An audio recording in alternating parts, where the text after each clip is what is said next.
200 experimental balloon bombs launched, 50 sailors deployed to recover them. Total recovered? 6.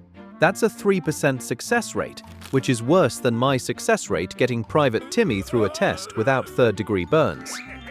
Welcome to the bunker. I'm Professor Von Blunder, and today we're diving into one of World War II's most hilariously embarrassing moments, when the Royal Navy decided the best way to hunt invisible bombs was to put sailors who'd never ridden a horse in their lives onto 14 horses and send them galloping over hedges like a deranged fox hunt. Spoiler alert, most of them fell off, repeatedly, and then had to explain to Navy accountants why they were expensing horses for official military business. This is the story of the balloon bomb recovery operation that turned into an equestrian disaster. And it's absolutely glorious. Let's get into it. Let's set the scene. It's World War II. The DMWD, which stands for the Department of Miscellaneous Weapons Development, has been working incredibly hard on a brilliant new apparatus, the free balloon barrage. In tactical terms, that means they were tying bombs to balloons and hoping physics would do the rest. The idea was simple. Launch balloons carrying bombs and piano wire over enemy territory. The wire tangles in aircraft propellers, aircraft falls out of sky. Enemy defeated. Genius, right? Well, the initial tests were, shall we say, less than stellar. The final analysis was depressing. So before making radical alterations, the team decided to stage one more special test in Bedfordshire. A few days later, they launched 200 of these balloon bombs into the sky. The fuses were carefully set to ensure that this time the bombs and wires would all fall in a relatively small area. Controlled, recoverable, totally manageable. Except it wasn't. Because here's the thing. Nobody thought about what happens when you try to find thin piano wire and small yellow containers scattered across the English countryside.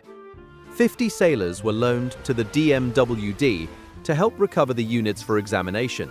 50. These men marched in orderly lines through field after field, gazing intently to right and left like the world's most disciplined scavenger hunt. They combed the countryside with military precision. Their total haul? 6. 6 bombs. Out of 200, think of it like a naval Easter egg hunt, except the eggs are invisible, the children are grown sailors, and everyone's deeply embarrassed. The problem was obvious. To men searching on foot, the thin piano wire and yellow containers were almost invisible unless they literally stumbled right on top of them. The recovery rate was abysmal. The team was frustrated.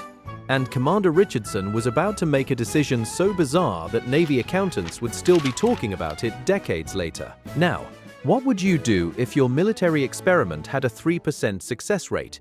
Give up? Redesign? Richardson had a better idea. Horses. In desperation, Richardson dismissed the sailors and drove straight to the nearest riding school. And there, he hired every single horse in the place for the afternoon. 14 horses. For naval officers, who had never ridden before? Let that image sink in for a moment. The experiment was successful and unforgettable for all the wrong reasons. Richardson's team of RNVR officers, which in plain English means weekend warriors, who joined the Navy Reserves and suddenly found themselves in actual wartime service, were now being ordered to mount horses and hunt bombs. Few of them had ever ridden before. And here's the kicker. The bombs were scattered across fields separated by hedges and ditches. Big hedges, deep ditches, which meant the horses had to jump. So picture this, a line of grown men in naval uniforms, clinging to horses, galloping across the Bedfordshire countryside, launching themselves over hedges like a scene from a fox hunt designed by someone who hates safety. First hedge, 3 officers down. Second ditch, Timmy face-planted so hard, his helmet rolled into the next county. Third hedge, someone's horse decided to go rogue and bolted toward a nearby farm. Most of the volunteer horsemen fell off with painful regularity. Timmy personally fell off 4 times, landed in 2 ditches, got stepped on once, and I'm pretty sure one of the horses bit him. But here's the thing. Between all the falling, cursing, and limping, they tracked down almost every bomb.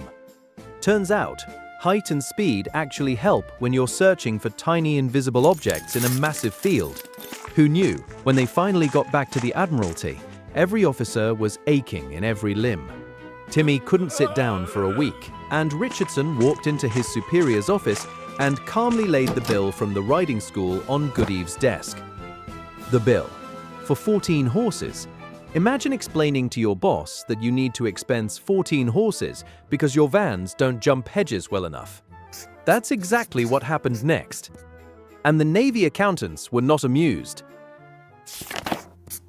Richardson submitted the expense claim, hire of 14 horses for the use of officers engaged on FBB trials. It was swiftly returned with a request for more information. He wrote back, "No alternative form of transport available." This is the standard excuse naval officers gave for hiring taxis, which in government accounting terms means, "I did what I wanted, and you're going to pay for it." The accountants demanded to know why Admiralty vans hadn't been used. Richardson's reply was a masterpiece of sarcasm, journey made over ploughed fields and hedges. The correspondence ended abruptly. Let's check the stupidity meter. Money wasted? Low. Just some horse rentals. Enemies killed? 0. This was a test. Collateral damage to Timmy? Catastrophic. 4 falls, 2 ditches, 1 bite. I give this a solid 7 out of 10 for sheer bureaucratic absurdity. So here's my question.